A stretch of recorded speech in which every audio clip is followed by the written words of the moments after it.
అన్నదాత అన్నదాత మీ అన్నదాత చెమటోడ్చి ఆహారాన్నందించే రైతన్నా అనునిత్యం నీ కండదండగా నిలిచే నేస్తం ఎవరన్నా అన్నదాత అన్నదాత మీ అన్నదాత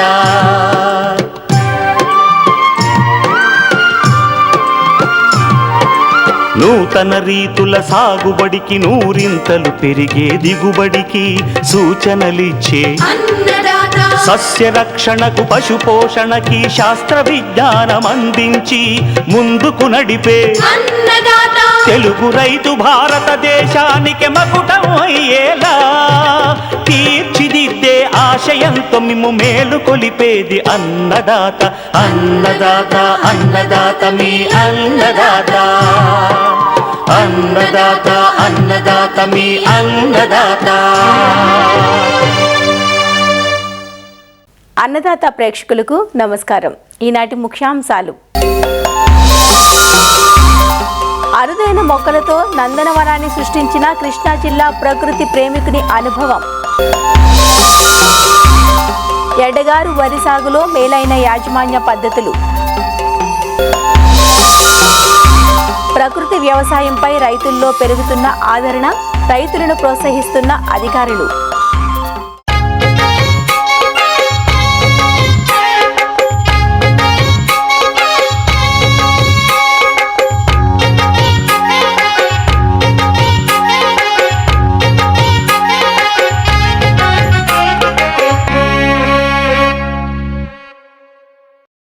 ఎడగారు వరి ఉమ్మడి నెల్లూరు, చిత్తూరు జిల్లాల్లో మాత్రమే వేస్తారు. ఈ పంటను ముందస్తు ఖరీఫ్ పంటగా కూడా ఈ పంటను వ్యవహరిస్తారు. అన్ని జిల్లాల్లో వరిని ఖరీఫ్, రబీ కాలాల్లో సాగు చేస్తే దక్షిణ మండలంలో మాత్రం రబీ, ఎడగారు పంటలను సాగు చేస్తారు. ఎందుకంటే ఈ జిల్లాల్లో ఈశాన్య ఋతుపవనాల ప్రభావం ఉంటుంది. ఎడగారు పంట కోసం ఏప్రిల్, మే మాసాల్లో నార్లు పోసుకుని మే, జూన్ మాసాల్లో నాట్లు వేసుకుంటారు. అయితే ఈ కాలంలో నమోదయ్యే అధిక ఉష్ణోగ్రతలు, వడగాలులకు పైరులో ఎదుగుదల లోపించే ఆస్కారం ఉంటుంది. అందువల్ల సీజన్కు తగ్గ రకాలను ఎంపిక చేసుకోవడంతో పాటు సాగులో తగిన యాజమాన్యపు మెలకువలు పాటించినట్లయితే అధిక దిగుబడులు పొందవచ్చునంటూ సూచనలు అందిస్తున్నారు ఆచార్య ఎన్జీ రంగా వ్యవసాయ విశ్వవిద్యాలయం నెల్లూరు వరి పరిశోధన స్థానం శాస్త్రవేత్త డాక్టర్ వినీత. నెల్లూరు జిల్లాలో ఏప్రిల్ 15 నుంచే వరి నారుమళ్లు పోసుకోవడం అనేది ఆనవాయితీ. ముఖ్యంగా ఈ ఎడగారు సీజన్లో మనం వేసుకోదగిన వరి రకాలను చూసుకున్నట్లయితే తక్కువ కాలపరిమితి కలిగిన రకాలైనటువంటి, అంటే ముఖ్యంగా 120 నుంచి 125 రోజుల కాలపరిమితి కలిగినటువంటి నెల్లూరు మసూరి కానీ, నెల్లూరు ధాన్యరాశి కానీ, NLR 3238 అంటే ఈ రకంలో మనకు జింక్ అధికంగా ఉంది. ఈ రకం మనకు ఈ రెండు సీజన్లలో అంటే రబీ మరియు ఎడగారు కాలానికి కూడా అనుకూలమైనది. NLR 40,024 శ్వేత అనే రకము, ఉష్ణోగ్రతలను తట్టుకొని అధిక దిగుబడినిచ్చే రకం శ్వేత అనే రకము. తర్వాత నెల్లూరు సుగంధ అనే రకం ఉంది, NLR 40,054. ఇది మనకు కొంచెం ఆరోమాటిక్ రకము. అయితే బాసుమతి లాగా పొడవుగా ఉండకుండా మామూలుగా మనం వేసుకునే వరి రకాలు మాదిరే ఉంటుంది. మరీ సన్నం కాకుండా మధ్యస్థంగా ఉంటుంది. ఇవే కాక KNM 1638 అనే రకాన్ని రైతులు ఎక్కువగా వేసుకుంటున్నారు. ఎందుకంటే దీనికి మార్కెట్లో ధర ఎక్కువగా ఉండడం వలన ఈ రకాన్ని ఎక్కువగా సాగు చేసుకుంటున్నారు. తర్వాత ముఖ్యంగా ఈ సీజన్లో వేసుకోకూడని రకాలు, ఎక్కువ గంటలు సూర్యరశ్మి అనేది మనకు ఎడగారు సీజన్లో ఉంటుంది కాబట్టి కొన్ని రకాలు ఈ సీజన్కి అనుకూలమైనవి కావు. అవేంటంటే BPT 5204, తర్వాత RNR 15048 అనే రకాలు. ఈ రెండు రకాలు కూడా మనకు ఈ సీజన్కి పనికిరావన్నమాట. ఈ సీజన్లో ముఖ్యంగా సమస్య ఏంటంటే చాలా వరకు మనకు ఫిబ్రవరి నుంచి కూడా ఉష్ణోగ్రతలు అనేది చాలా ఎక్కువగా ఉంటాయి. దాదాపు నెల్లూరు జిల్లాలో అయితే జూలై, ఆగస్టు వరకు కూడా అత్యధిక ఉష్ణోగ్రతలు నమోదు చేయడం జరుగుతుంది. కాబట్టి ఇలాంటప్పుడు భూమి లోపలి పొరల్లో ఉన్న నీరు బాగా పైకి ఆవిరైనప్పుడు నీటిలో ఉన్న లవణాలన్నీ కూడా భూమి ఉపరితలం పైన చేరి మొక్క వేర్ల చుట్టూ అవి పట్టి ఉంచడం వలన, అంటే ఉప్పు తేలడం అంటారు, ఆ విధంగా ఉండడం వలన వేరు వ్యవస్థ అనేది భూమి నుంచి నీటిని కానీ లవణాలను కానీ తీసుకోలేదు. కాబట్టి ఉప్పు అంతా కూడా పై పొరల్లో చేరడం వలన పొలం కొంతవరకు చౌడుబారినట్లుండి మొక్కల పెరుగుదల అనేది చాలా వరకు తక్కువగా ఉంటుంది. ఈ ఎడగారులో ఏంటంటే నారు ఏప్రిల్ 15 నుంచి మే 15 వరకు నారుమళ్లలో ఉంటుంది. కాబట్టి నారులో ఈ ఉప్పంతా ఎక్కువగా ఉండడం వల్ల నారు పీకేటప్పుడు ముఖ్యంగా బాగా గట్టిగా ఉండి వేర్లు తెగిపోతాయి అన్నమాట. దీనికి మనం ప్రత్యేకంగా మందుల కంటే కూడా కొంచెం సేంద్రియ ఎరువులు ఎక్కువగా వేసుకున్నట్లయితే కొంతవరకు ఈ ఉప్పు ప్రభావాన్ని తగ్గించుకోవచ్చు. అంతేకాకుండా నారుమడిలో ఉన్నప్పుడు మనం ఎక్కువ సార్లు నీళ్లు పెట్టి బాగా నీటిలో ఉప్పు అంతా కరగనిచ్చి తర్వాత నీటిని బయటికి తీసేసినట్లయితే వేర్లు విరిగిపోకుండా తీసుకునేదానికి అవకాశం ఉంటుంది. ఈ ఎండాకాలంలో టెంపరేచర్స్ ఎక్కువగా ఉన్నప్పుడు వరి పొలంలో పాచి ఎక్కువగా పట్టే అవకాశం ఉంటుంది. కాబట్టి భాస్వరం ఎరువు కానీ మనం ఎక్కువగా వేసినట్లయితే ఆ పాచి అనేది ఇంకా ఎక్కువగా వస్తుంది. కాబట్టి ఎకరాకి మనము సిఫారసు చేసిన 24 కిలోల కంటే తక్కువగా వేసుకున్నట్లయితే పాచి అనేది ఎక్కువగా పెరగకుండా ఉంటుంది. ఒకవేళ పాచి ఎక్కువగా వచ్చినా కూడా మనం పొలంలో నీళ్ళంతా తీసేసి మనం కాపర్ సల్ఫేట్ అనే మందును 3 గ్రాములు 1 లీటర్ నీటికి నీళ్లు తీసివేసిన తర్వాత మాత్రమే పిచికారీ చేసి తర్వాత 1-2 రోజుల్లో అది బాగా ఎండిపోయిన తర్వాత నీళ్లు పెట్టుకున్నట్లయితే కొంతవరకు ఈ పాచిని మనము కంట్రోల్ చేసుకోవచ్చు. ఎరువుల విషయంలో చూసుకున్నట్లయితే ఎరువులు దాదాపు మనకు ఒక ఎకరాకి 120 కిలోల యూరియా, తర్వాత సింగిల్ సూపర్ ఫాస్ఫేట్ రూపంలో అయితే 150 కిలోలు, అదే పొటాష్ అయితే 40 కిలోలు ఒక ఎకరాకి మనము వేసుకున్నట్లయితే సరిపోతుంది. అయితే ప్రధాన పొలంలో ఈ సీజన్లో నాటినప్పటి నుంచి కూడా చనిపోతూ ఉంటాయి. దీనికి కారణం వరి పొలంలో ఉపరితలంలో ఎక్కువగా లవణాలు అనేది ఎక్కువ శాతం అక్యుములేట్ అవ్వడం వలన మొక్కలు సరిగ్గా పెరగక, గ్రోత్ అనేది సరిగాక, చాలా వరకు ఎండను తట్టుకోలేక, తర్వాత భూమిలో ఉప్పు వలన కూడా చాలా మొక్కలు నాటిన వెంటనే చనిపోతూ ఉంటాయి. కాబట్టి అలాంటప్పుడు మనము బాగా పొలంలో నీటిని పెట్టి ఉప్పంతా కూడా నీటిలో కరిగిన తర్వాత తీసివేయాలి. ఇదే మనకు దానికి కరెక్ట్ అయిన సమాధానం.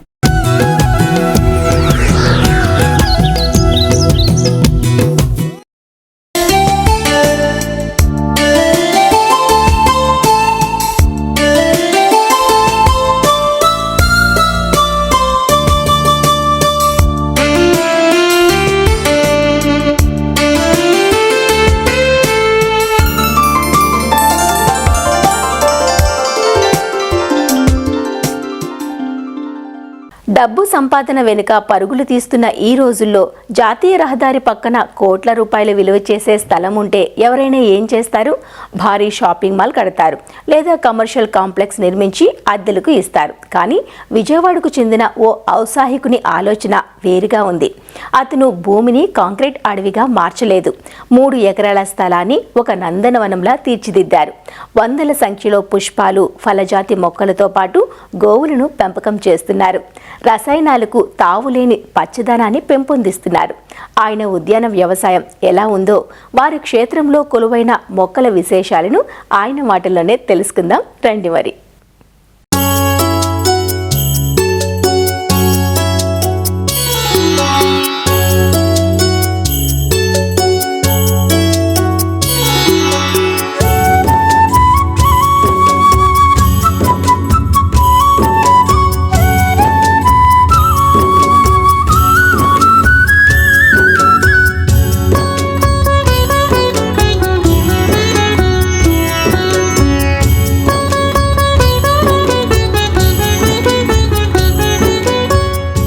కృష్ణా జిల్లా గన్నవరం నియోజకవర్గం అంటేనే విలువైన భూములున్న ప్రాంతం. అందున జాతీయ రహదారి ఆనుకొని ఉండే పొలాలకు ధర అధికం. కానీ హనుమాన్ జంక్షన్లో జాతీయ రహదారి పక్కన 3 ఎకరాల విస్తీర్ణంలో ఓ క్షేత్రం మాత్రం బృందావనాన్ని తలపిస్తుంది. కోట్ల విలువైన కమర్షియల్ స్థలాన్ని కాంక్రీట్ కోటగా మార్చకుండా అరుదైన మొక్కలతో ప్రకృతి ఇక్కడే కొలువయిందా అన్నట్లుగా మనిషికి ప్రాణవాయువునిచ్చే హరితవనంలా తీర్చిదిద్దారు ప్రకృతి ప్రేమికుడైన పుట్టగుంట సతీష్ కుమార్. మొత్తం 3 ఎకరాల విస్తీర్ణంలో కరోనా తర్వాత మొదలైన ఈ ప్రయాణం నేడు ఒక జీవ వైవిధ్య కేంద్రంగా మారింది. ఇక్కడ ఉన్నవి కేవలం చెట్లు కావు, ఆయన ప్రాణం పోసిన పచ్చని బిడ్డలు. ఈ నందనవనంలో అడుగు పెడితే వృక్ష ప్రదర్శనశాలలో ఉన్నామా అనే అనుభూతి కలుగక మానదు.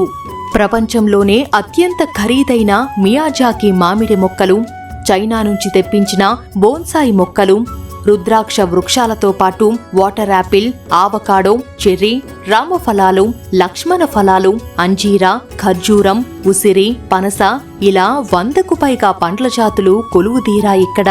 అంతేకాదు పశు సంపదను కూడా కాపాడుతున్నారు సతీష్. వీటి నుంచి వచ్చిన పేడ, మూత్రంతో జీవామృతం తయారు చేసి మొక్కలకు ఎరువుగా అందిస్తున్నానంటూ తన అనుభవాలను తెలియజేస్తున్నారు. ఈ ప్లేస్లో నేను కోవిడ్ తర్వాత అంటే లాక్డౌన్ ఆ టైంలో నేను అనుకోవటం జరిగింది. మా పేరెంట్స్కి ఒక చక్కటి ఫెసిలిటీ లాగా మా ఫ్యామిలీకి ఒక మంచి ఫెసిలిటీ పెడదామన్న ఉద్దేశంతో ఇది నాకు ఎప్పటి నుంచో ఉన్న ల్యాండు. దీంట్లో 10 రకాల మొక్కలు చిన్న కుటీరంలాగా కడదామని మొదలుపెట్టాను. అట్లా చాలా ఏ రోజుకి ఆ రోజు ఆలోచన మార్చుకుంటా దీన్ని ఇంత పెద్ద చేయటం జరిగింది. మొత్తం ఇది 3 ఎకరాల్లో ఉంటుంది. సుమారు ఒక 100 రకాల పళ్ళ మొక్కలు, ఏదైనా ఫలజాతి కానీ లేకపోతే ఇతర మొక్కలు కానీ ఏదైనా 200-300 రకాల వెరైటీస్ అన్నీ వేయటం జరిగింది. అట్లా ఖర్జూరం దగ్గర నుంచి మొదలెట్టి అన్ని రకాల మొక్కలు వేయటం జరిగింది. అట్లాగే ఇతర దేశాల నుంచి కూడా కొన్ని మొక్కలు తెప్పించి వేయటం జరిగింది.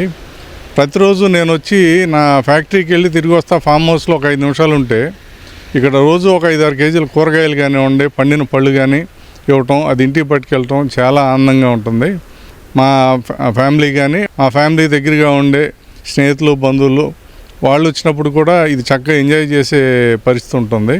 ఒక 70 సంవత్సరాలు బతికేవాడు ఇటువంటి ఫెసిలిటీ కనుక పెట్టుకుంటే ఇంకో 10 సంవత్సరాలు ఎక్కువ బతుకుతాడు అనేది నా అభిప్రాయం. ఈ బోన్సాయి మొక్క కడియంలో నాకు స్నేహితుడికి నర్సరీ ఉంది. ఆయన ఇంపోర్ట్ చేసుకున్నటువంటి బోన్సాయి ఇది. 50 సంవత్సరాల వయసు దీనికి ఉంది. సుమారు ఒక 4-5 సంవత్సరాల క్రితం నేను ఈ మొక్క పెట్టడం జరిగింది. దానికి మాకు సర్టిఫికేట్ కూడా ఇచ్చాడు. దీని వయసు 50 సంవత్సరాలు అని సర్టిఫికేట్ కూడా ఇచ్చాడు. దీని వాల్యూ కూడా అప్పుడు నేను తీసుకున్నప్పుడు 10-12 లక్షల రూపాయలు దీని వాల్యూ ఉంది. ఇతర దేశాల నుంచి ఇది ఇంపోర్ట్ చేసుకున్న మొక్కేనండి. వాటరింగ్ అనేది జనరల్గా డ్రిప్ సిస్టమ్ అనేది పెట్టి ఎప్పుడు అవసరమైతే అప్పుడు వాటర్ వెళ్ళేట్టు, సంపాళ్ళు వెళ్ళేట్టు మేము ప్లాన్ చేయటం జరిగింది. పెస్టిసైడ్స్ దగ్గర 90% పెస్టిసైడ్స్ అనేది మేము వాడట్లేదు. ఎప్పుడన్నా తప్పని పరిస్థితుల్లో వాడాల్సి వచ్చినప్పుడు మాత్రం వాడుతున్నాం. కానీ పెస్టిసైడ్స్ ఒక రకంగా వాడినట్టే మేము లెక్క. నాకు మొదటి నుంచి ఆవులంటే ఇంట్రెస్ట్గా ఉండేవాడిని. నా దగ్గర ఎక్కువ కపిల గోవులు ఉన్నాయి. నా దగ్గర దైవత్వానికి దగ్గరగా ఉండేది కపిల గోవు అంటారు. నా దగ్గర అన్ని బ్రీడ్లు కలిపి 10-12 రకాల బ్రీడ్లు ఆవుల్లో కూడా ఉన్నాయి. వాటిలో కపిల జాతి నేను ఎక్కువ డెవలప్ చేయడం జరిగింది. నా దగ్గర కపిల పొంగనూరు అనేది చాలా రేర్. అది చాలా చిన్నగా ఉంటుంది. మోపురం అది బాగుంటుంది. పూర్తిగా నాలుగు నుంచి కాలిగూడ దాకా నలుపు రంగులో కపిల వర్ణంలో ఉంటుంది. ఇక్కడ లోకల్లో ఉండేది రాతి ఉసిరి, అట్లాగే చిన్నపిల్లలు తింటాక మన చిన్నప్పుడు ఇళ్ళలో ఉండే ఉసిరి 2-3 రకాలు ఉంటాయి. కాకపోతే నేను తెప్పించింది థాయిలాండ్ వెరైటీ ఉసిరి తెప్పించాను. అది రాతి ఉసిరి కన్నా డబల్ సైజులో ఉంటుంది చెట్టు. దాంట్లో మెడిసిన్ వాల్యూలు దానికన్నా ఎక్కువ ఉంటాయని చెప్పారు. క్వాలిటీ బాగుంటుంది, సైజు బాగుంటుంది. అట్లాగే ఎర్ర ఉసిరి అని ఒకటి ఉంది. అలాగే ఉసిరి జాతికి చెందిన బిలాంబియా అని ఒక చెట్టు ఉంది నా దగ్గర. అది దొండకాయ సైజులో ఉంటాయి కాయది.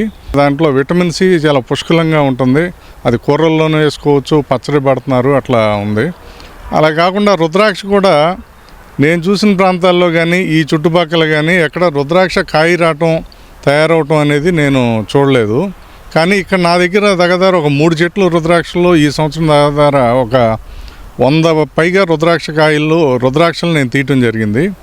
అది ఏకముఖి నుంచి దగ్గర అన్ని మొక్కల రుద్రాక్షలో కలిపి సుమారు ఒక 100 పైనే నేను జాగ్రత్త చేయటం జరిగింది.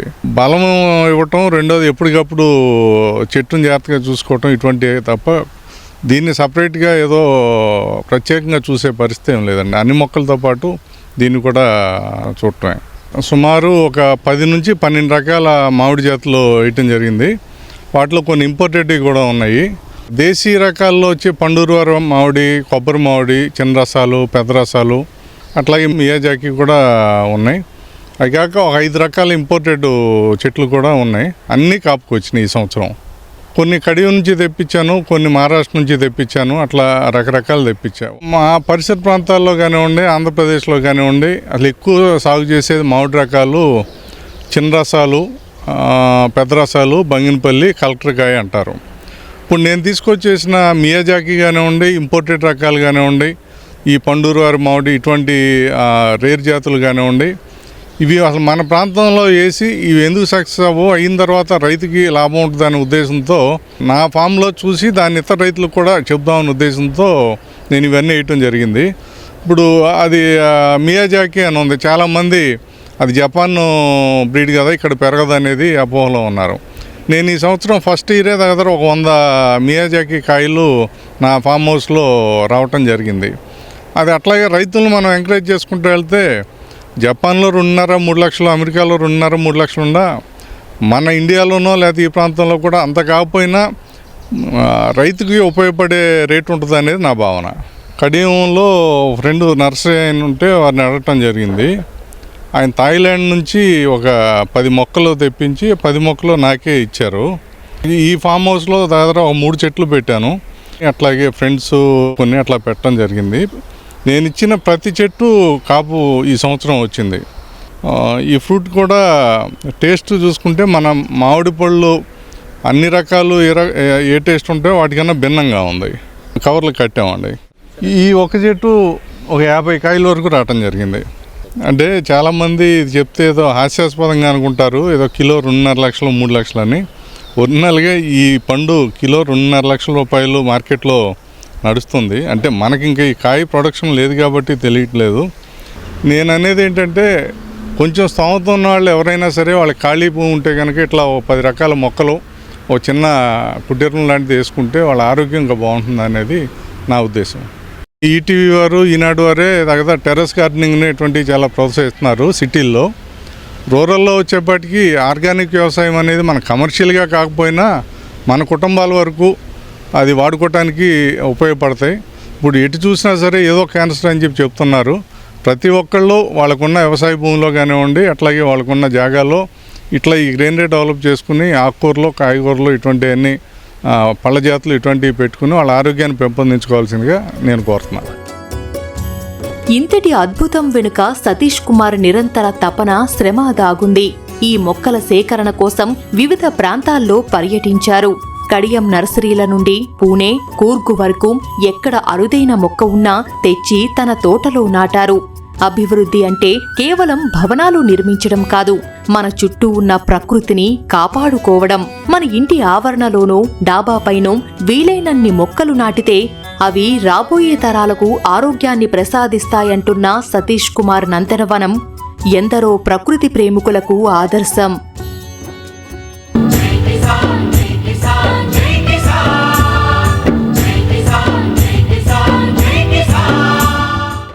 అధిక దిగుబడులు, మెరుగైన ఆదాయం అనే భావన నుంచి రైతుల అడుగులు ఆరోగ్యకర పంటల సాగు దిశగా మళ్లుతున్నాయి. ఎంత ఎరువు వేశామన్నది పక్కన పెట్టి స్వచ్ఛమైన పంటలు పండించాలనే ఆలోచన క్రమంగా పెరుగుతోంది. ఇందుకు అనుగుణంగా కేంద్ర రాష్ట్ర ప్రభుత్వాలు సైతం రైతులను ప్రకృతి వ్యవసాయం దిశగా నడిపిస్తున్నాయి. పెరుగుతున్న వర్షాభావ పరిస్థితులు, ఎల్ నినో ప్రభావం వంటి కష్టకాలంలోనూ రైతులు ముందుకు సాగాలంటే ప్రకృతి సేద్య విధానాలు తప్పక పాటించాల్సిన అవసరం ఉందంటూ అధికారులు సూచిస్తున్నారు. గుంటూరు జిల్లాలో 156 గ్రామాల్లో 29,000 మంది రైతులు 31,000 ఎకరాల్లో ప్రస్తుతం ప్రకృతి వ్యవసాయం చేస్తున్నారని, ఈ ఏడాది 60,000 మంది అన్నదాతలను ప్రకృతి వ్యవసాయం వైపు నడిపించడమే లక్ష్యంగా ప్రత్యేక కార్యాచరణ సిద్ధం చేస్తున్నామంటున్న ప్రకృతి వ్యవసాయ విభాగం గుంటూరు జిల్లా ప్రాజెక్ట్ మేనేజర్ రాజకుమారితో ఈటీవీ ప్రతినిధి వీరాంజనేయులు ముఖాముఖి ఇప్పుడు చూద్దాం. ఆదాయాన్ని, ఆరోగ్యాన్ని అందించే ప్రకృతి వ్యవసాయం వైపు క్రమంగా ఆదరణ పెరుగుతుంది. గతంలో వాణిజ్య పంటలు సాగు చేసినటువంటి గుంటూరు జిల్లా ప్రాంతంలో నేడు పెద్ద సంఖ్యలో ప్రకృతి వ్యవసాయం వైపు రైతులు అడుగులు వేస్తున్నారు. ప్రస్తుతం మనతో జిల్లా ప్రాజెక్ట్ మేనేజర్ అయినటువంటి రాజకుమారి గారు ఉన్నారు. గుంటూరు జిల్లాలో ప్రకృతి వ్యవసాయం వైపు ఎలాంటి లక్ష్యాలు నిర్దేశించుకున్నారు, రైతుల్ని ఆ దిశగా ఎలా నడిపిస్తున్నారు అనేది ఆమె మాటలను అడిగి తీసుకుందాం. మన గుంటూరు జిల్లాలో ప్రకృతి వ్యవసాయం ఎలా ఉంది, ఆ దిశగా ఎలాంటి చర్యలు తీసుకుంటున్నారు? గత సంవత్సరం వరకు అండి మనకున్నటువంటి 256 గుంటూరు జిల్లాలో ఉన్నటువంటి గ్రామాల్లో మనము 80 గ్రామాల్లో పనిచేస్తూ ఉన్నామండి. జాతీయ మిషన్లో భాగంగా గత సంవత్సరం నుంచి ఇంకొక అదనంగా 76 గ్రామాలు, అంటే మొత్తం కూడా గుంటూరు జిల్లాలో 156 గ్రామాల్లో ప్రకృతి వ్యవసాయం చేస్తూ ఉన్నామండి. ఇప్పటికీ మన దగ్గర 29,000 మంది ఫార్మర్స్ ప్రకృతి వ్యవసాయంలో ఉన్నారు. 31,000 ఎకరాలు ప్రకృతి వ్యవసాయంలో సాగు అవుతూ ఉంది. ఖరీఫ్ సీజన్ త్వరలో ప్రారంభం కాబోతుంది. ఈ నేపథ్యంలో కొత్తగా మనం నిర్దేశించుకున్న లక్ష్యాలు ఏంటి, ఆ దిశగా ఎలాంటి చర్యలు తీసుకుంటాం? మనం గత సంవత్సరం వరకు 50,000 మంది రైతుల్ని టార్గెట్గా తీసుకోవడం జరిగిందండి. ఇప్పుడే స్వర్ణాంధ్ర టార్గెట్స్ అని చెప్పి RYSS రైతు సహకార సంస్థ వాళ్ళు ఇచ్చినట్టు మాకు ఈ సంవత్సరం 60,000 మంది రైతులతో ప్రకృతి వ్యవసాయం చేయడానికి సన్నాహాలు స్టార్ట్ చేసుకున్నామండి. ఈ సంవత్సరం ముఖ్యంగా ఎల్ నినో ఇయర్ అంటామండి, అంటే కొంచెం వర్షాభావ పరిస్థితులు ఏర్పడేటువంటి అవకాశం ఉంది. కాబట్టి మన దగ్గర ఉన్నటువంటి ప్రకృతి వ్యవసాయ మోడల్స్తో దీన్ని ఎలా అధిగమించాలి అనే దాంతో ట్రైనింగ్ ఇచ్చాము. ఎక్కువ వాణిజ్య పంటలు పత్తి, మిరప ఇలాంటివి సాగు చేస్తూ ఉంటారు.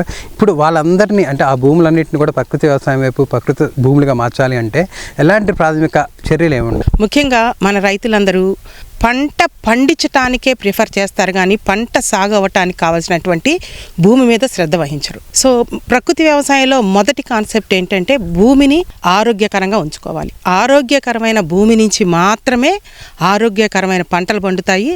దీనిలో భాగంగా మన రైతులు ఎక్కువ అంటే అత్యధికంగా శాస్త్రవేత్తలు వ్యవసాయ శాఖ సూచించిన మోతాదు కాకుండా అంతకు మించి వాడటం వలన మన పొలాలన్నీ చౌడుబారిపోయి పోషకాలన్నీ కూడా తగ్గిపోతున్నాయి. దీనికి మనము PMDS pre monsoon dry sowing అనేది 30 రకాల విత్తనాలతో 15 కేజీల విత్తనాల్ని ఒక ఎకరానికి కనుక వేసుకున్నట్టయితే భూమిలో ఆర్గానిక్ కార్బన్ అనేదే మనం బలం అంటామండి. ఈ ఆర్గానిక్ కార్బన్ కానీ చక్కగా పెరుగుతుంది. ఇప్పుడే మరి సీజన్ కాబట్టి ప్రతి విలేజ్ ఆర్గనైజేషన్స్ ద్వారా కూడా ఈ PMDS కిట్స్ని అందిస్తున్నాము. ప్రకృతి వ్యవసాయంలో ప్రధాన సూత్రం ఏంటంటే అంతర పంటలు ఉండాలి. దాంట్లో అసోసియేటెడ్ క్రాప్స్, డైవర్సిటీ క్రాప్స్, ఎంత డైవర్సిటీ ఉంటే భూమిలో ఉన్నటువంటి సూక్ష్మజీవులు చాలా మంది రైతులు అడుగుతారు, మరి ఎరువులు పురుగు మందులు వేస్తుంటేనే పండట్లేదు, మరి వేయకుండా ఎలా వస్తుంది అంటే ప్రకృతి వ్యవసాయంలో ప్రధాన పాత్ర ఎవరు వహిస్తారంటే సూక్ష్మజీవులు వహిస్తాయి. మీ పొలంలో ఎన్ని రకాల సూక్ష్మజీవులు భూమి కింద డైవర్సిటీ ఉంటుందో మీరు ఆ డైవర్సిటీ ఎలా వస్తుందంటే భూమి పైన గనక మీరు ఎన్ని రకాల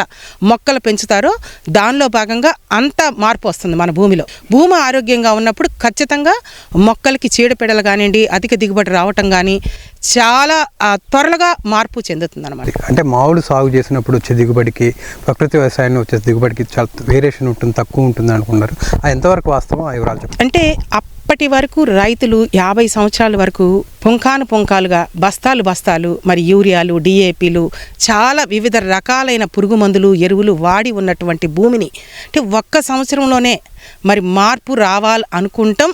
అంటే కొంత ఇదిగా ఉంటుంది కానీ మార్పు వస్తుంది. కానీ ఎలా అంటే ఇక్కడ కూడా వరి పండించాలన్నా, మిరప పండించాలన్నా, ప్రత్తి పండించాలన్నా ఏంటంటే పద్ధతులు ఉన్నాయండి, ప్రోటోకాల్స్ అంటాం.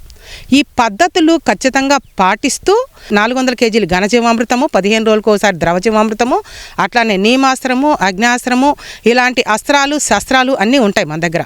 సో ప్రతి చిన్న పురుగుని చంపడానికి పెద్ద మందులు అక్కర్లేదు. నీమాస్త్రంతోనే మన చుట్టూ ఉన్నటువంటి వేపాకులతోనే మన కషాయం చేసుకోవచ్చు. ఇలాంటి ఆలోచన కలిగి ఉన్న రైతుల్లో మరి మార్పు అనేది త్వరగా వస్తుంది. ఫస్ట్ ప్రకృతి వ్యవసాయం ఆయన అలవాటు పడాలి, భూమి అలవాటు పడాలి. ఈ పద్ధతులన్నీ మొదటి కనీసం 3 సంవత్సరాలు పాటిస్తే 4వ సంవత్సరం నుంచి ఆటోమేటిక్గా దీన్ని సస్టైనబుల్ అగ్రికల్చర్ అంటాం. అంటే మనకి పెట్టుబడి తగ్గటమే కాకుండా ఏంటంటే ఆర్గానిక్ కార్బన్ అభివృద్ధి చెందటం వల్ల నువ్వు ఇంకేం వేయక్కర్లేదు. ఆల్మోస్ట్ మన దగ్గర 7-8 సంవత్సరాలు చేసినటువంటి రైతులైతే ఇంకా విత్తనం వేయటం, పంట తీసుకోవటం ఆ స్థితికి వచ్చేస్తామట. భూమి అంతా కూడా ఘనజీవామృతంగా మారిపోతుంది. ప్రకృతి సేద్యం ద్వారా వచ్చే ఉత్పత్తులకి ప్రజల్లో కావచ్చు, వినియోగదారుల్లో మంచి ఆదరణ ఉంది, మంచి డిమాండ్ కూడా ఉంది. అంటే వీళ్ళకి మార్కెటింగ్ సౌకర్యం మీ పరంగా ఏమైనా కల్పిస్తే ఇంకా మెరుగైన ఫలితాలు వచ్చే అవకాశం ఉంటుంది కదా, ఆ దిశగా ఏమైనా చర్యలు? మన ఊరిలో మనం పండించుకుంటున్నప్పుడు మనం తిందాం, మనం ఆరోగ్యంగా ఉందాం, తర్వాత బయట మార్కెటింగ్ గురించి ఆలోచించుకుందాం అనే కాన్సెప్ట్లో ఉండేవాళ్ళం. కానీ ఇప్పుడు ఎక్కువ మంది గ్రామాలు, ఎక్కువ మంది రైతులు ప్రకృతి వ్యవసాయంలోకి రావటం వల్ల మార్కెటింగ్ కూడా ఒక మంచి అవకాశం చూపిద్దామనే ఉద్దేశంతో బయట మార్కెట్లో కంటే కూడా 10% ప్రీమియం ప్రైస్ ఇచ్చి మన దగ్గర కూడా చాలామంది అంటే విదేశస్తులు కానివ్వండి, మన మార్కెటింగ్ కానివ్వండి, ఈ ఫుడ్ బాస్కెట్ వాళ్ళు కానివ్వండి, వీళ్ళందరూ కూడా మనతో అప్రోచ్ అయ్యి ఉత్పత్తులన్నీ కొనడానికి సిద్ధంగా ఉన్నారు. మన ప్రకృతి వ్యవసాయ రైతు సాధికార సంస్థలో కూడా రాష్ట్ర స్థాయిలో మార్కెటింగ్ విభాగం ఉంది. అలానే మన గుంటూరు జిల్లా ప్రకృతి వ్యవసాయ విభాగంలో కూడా మార్కెటింగ్ వింగ్ ఉంది. ఆన్లైన్ ప్లాట్ఫామ్ ONDC కూడా మనకు ఉందండి. సో గవర్నమెంట్ ప్లాట్ఫామ్ కూడా ఉంది. దీంట్లో కూడా మన ప్రొడక్ట్స్ అన్ని ఎవరికి వాళ్ళు ఆన్లైన్లో చేసుకోవచ్చు. అలానే మన ప్రకృతి వ్యవసాయ విభాగంలో ఉన్నటువంటి మార్కెట్ విభాగం ద్వారా కూడా మంచి మార్కెట్ అవకాశాలు కల్పిస్తాం. దిగుబడి వైపు, ఆదాయం వైపు అడుగులు వేసిన రైతులు ఇప్పుడు క్రమంగా ప్రకృతి వ్యవసాయం వైపు అడుగులు వేస్తున్నారని, ఎక్కువ మంది ఈ ప్రకృతి వ్యవసాయం చేసి చక్కటి లాభాలు ఆర్జించే విధంగా తమ వంతు చర్యలు తీసుకుంటున్నామని కూడా రాజకుమార్ గారు చెప్తున్నారు. కెమెరామెన్ ఆలీతో వీరాంజనేయులు, ఈటీవీ న్యూస్, గుంటూరు జిల్లా. మరిన్ని విభిన్న అంశాలతో రేపటి అన్నదాతలో మళ్ళీ కలుసుకుందాం. నమస్కారం. అన్నదాతలు తమ సందేహాలు, సమస్యలను 1800-425-4085 టోల్ ఫ్రీ నంబర్లో ఉదయం 10 నుంచి 11 గంటల మధ్య పని దినాలలో సంప్రదించగలరు. ఈ కార్యక్రమాన్ని యూట్యూబ్లో www.youtube.com/అన్నదాత ఈటీవీ లింక్ ద్వారా వీక్షించవచ్చు.